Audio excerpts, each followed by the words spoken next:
परम पिता परमात्मा पूर्ण ब्रह्म सर्व सृष्टि रचनहार कबीर परमेश्वर जी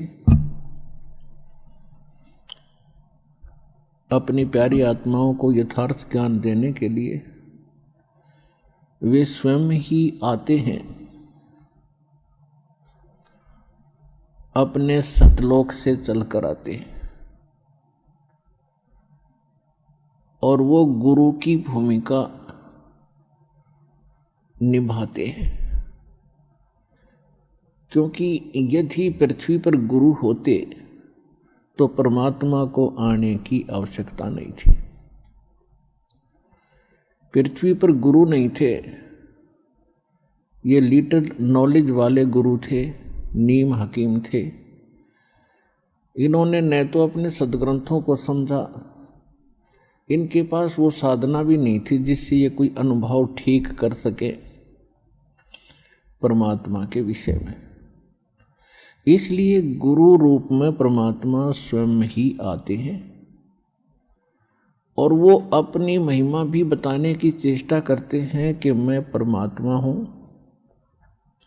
लेकिन वो हमारे गले नहीं उतरती, क्योंकि हमने जो ज्ञान सुना होता है वो अज्ञान होता है। हम परमात्मा को निराकार मान बैठे होते हैं और जिससे भी हम सुनते हैं या कोई उन ऋषि महर्षियों के अनुभव को हम पढ़ते थे तो सभी ने अंत में एक निष्कर्ष दे रखा था कि परमात्मा तो निराकार है, उसको देखा नहीं जा सकता, केवल परमात्मा का प्रकाश ही हम देख सकते हैं। तो विद्यार्थी की इतनी अकल नहीं होती, इतनी बुद्धि काम नहीं करती कि वो टीचर के व्याख्यान पर कुछ टिप्पणी कर सके।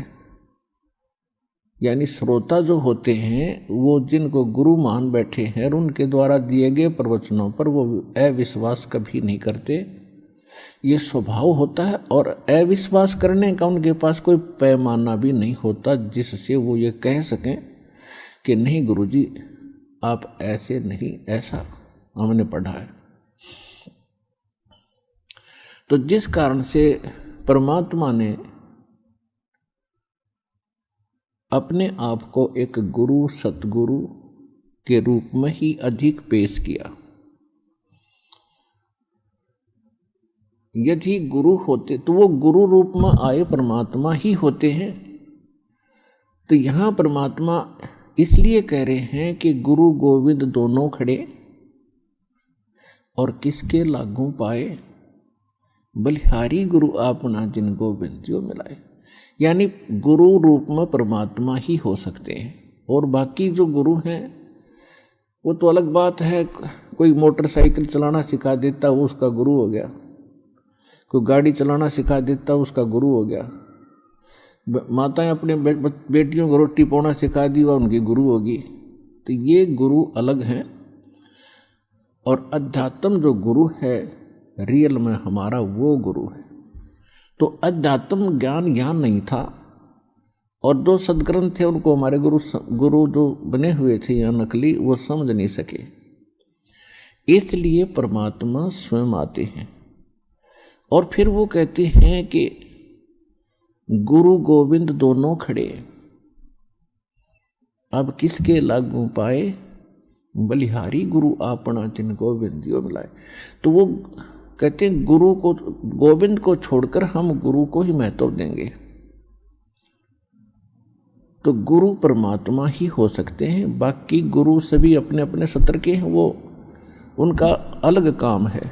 और जो अध्यात्म मार्ग में ज्ञान दे रहे हैं वो गुरु हैं ही नहीं, वो तो नकली हैं सारे। क्योंकि परमात्मा जो ज्ञान देता है, परमात्मा ने ज्ञान दिया वेदों का, परमात्मा ने ज्ञान दिया गीता का। यानी गीता में जो ज्ञान है वो परमात्मा वाला ही है जो परमेश्वर ने इस ब्रह्म के अंदर फीड किया था और वो वेद जो के तो बाहर निकले थे। उसके बाद गीता जी के अंदर जो इसने ज्ञान दिया है ब्रह्म ने, ज्योत स्वरूपी निरंजन ने, श्री कृष्ण जी में प्रवेश करके इस काल ने जो ज्ञान दिया उसमें अधिकतर वेदों वाला ही ज्ञान है जो गॉड गिवन है, परमात्मा ने इसको दिया था। उसने कुछ अपनी अटकल इसमें साथ जोड़ी है, तो वो हमारे काम की नहीं है। बहुत सी ऐसी गीता जी के अंदर बहुत सा दो तरफा ज्ञान है, जो वेदों से मेल खाता है गीता का ज्ञान वो ओके है, श्रेष्ठ है, और 90% गीता का ज्ञान वेदों से मेल खाता है। तो कहने का भाव ये है कि जो गुरु हैं वो आज तक ना वेदों को समझ सके, ना गीता को समझ सके, हमारे जो धर्म गुरु थे, और न ही पवित्र इन पुराणों को समझ सके। तो इस कारण से परमात्मा स्वयं आते हैं और वो ही गुरु होते हैं, और जो गुरु हैं ही नहीं, नाम बेस से गुरु का उन्होंने रखा हुआ, और हमने बेशक उनको गुरु मान रखा है, वो गुरु नहीं थे। तो यहां परमात्मा ही आकर हमें ज्ञान बता रहे हैं।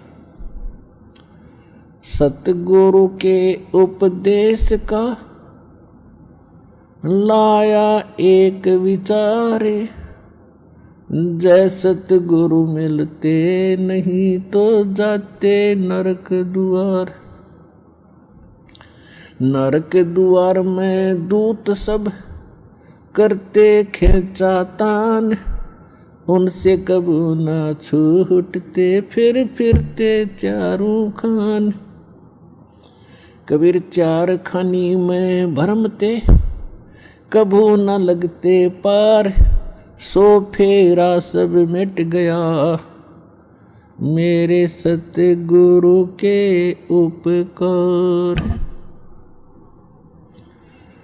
सात समुद्र की मसी करूं, लेखनी करूं बन राय, धरती का कागज करूं, गुरु गुण लिख्यो न जाए। कबीर राम कृष्ण से कौन बड़ो, उन्हों भी गुरु कीन, तीन लोक के वे धनी, गुरु अग अधीन। परमात्मा ने अध्यात्म मार्ग के अंदर प्रथम जो कड़ी है वो गुरु बताया है, और गुरु के बिना जो साधना करते हैं, मनमुखी साधना करते हैं, वो साधना नहीं है, उनका व्यर्थ प्रयत्न है। इसलिए गुरु बिन माला फेरते, गुरु बिन देते दान, गुरु बिन दोनों निष्फल हैं, से पूछो वेद पुराण। गर्भ योगेश्वर गुरु बिना, लाग्या हर की सेव, कहें कबीर बैकुंठ से वो फेर दिया सुखदेव। राजा जनक गुरु किए, फिर कीनी हर की सेव, कहें कबीर बैकुंठ को चले गए सुखदेव। गुरु की महिमा बताते हुए परमात्मा कह रहे हैं कि सुखदेव नाम के ऋषि को गर्भ में ही, मां के गर्भ में ज्ञान हो गया था कि मनुष्य जीवन केवल परमात्मा प्राप्ति के लिए ही प्राप्त होता है, और हम बाहर आकर के अपने मूल उद्देश्य को भूलकर केवल सांसारिक जोड़ तोड़ में, इन कोठी बंगले के बनानों में ही अपना जीवन नष्ट करके और एक हारे हुए जुहारी की तरह हाथ मसलते हुए चले जाते। जब हम ये संसार छोड़कर चलते हैं तब हमें सब पता लग जाता है कि हमसे भारी भूल हुई है। हमने वो काम तो किया ही नहीं जो मनुष्य जीवन का करना था। ये तो पक्षियों जैसे ही काम किए और उसी में सारा जीवन नष्ट करके और फूले फिरते रहे। फिर ये वहां जाके रोता है जीव धर्मराज के सामने खड़ा होकर के, जहां इसका न्याय किया जाता है, इसका हिसाब होता है।